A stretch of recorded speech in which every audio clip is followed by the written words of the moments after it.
Habari ya nzuri salama. Habari ya Sonko. Kwa sawa. Ni sawa.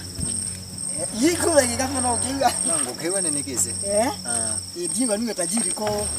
Inenge jadi yo ni ngire bana ngire piesi yo na leo kwa at least kwa nini ndio ima. Ni kwenda by the way ni tuete ni okadhi nani. Unajua tangu mimi nitoke Nairobi ndio nimefikiria kurudi tena. Alafu sasa nikafikiria hapa mjini nikulipa kuwa na tajiri. Kwa tajiri kama wewe unajua watu watajiri wanatambulikana sana. Already wanatulia pesa wako nayo. So mimi nikaamua tu nijipange. Nipitie hapa kwako niombe kama msaada. Kidogo tu kama nikaeka kiasi kidogo ka loan nitarudisha nikirudi Nairobi. Loan tunapeana. Mnapeana? Tunapeana loan. Hiyo nayo ndio utakuwa nifurahisha kabisa. Hiyo loan. Mimi hapa nataka niende Kanairo nifanye kazi. Unataka pesa ngapi? Pesa nayo nitakwambia iko mingi kwa sababu mimi nataka nitajirike pia nikifika Kanairo. Na nitarudisha, mimi wanarudisha.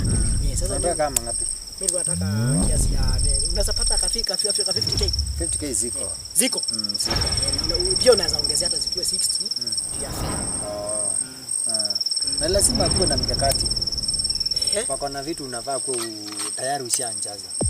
Nilishakuwa nimejaza kidogo. Uko na ID? ID niko nayo. KRA pin? Sasa hiyo ngudi nini sasa KRA pin? Uko na nini? Isiuite hii nyingine.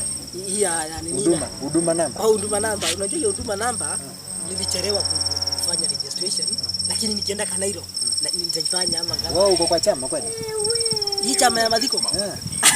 Sasa mimi sijaingia, unajua mimi zadi ni wale watu sasa mimi kijana sijaingia lakini niko na mke. Andi sha unija nini? Sha bado. Uwezi jaza. Yaani vijana wa siku hizi hamwezi jaza sha, hawezi ingia kwa chama. Wewe ukizikwa, ukikufa utazikwa na nini? Bora kabisa.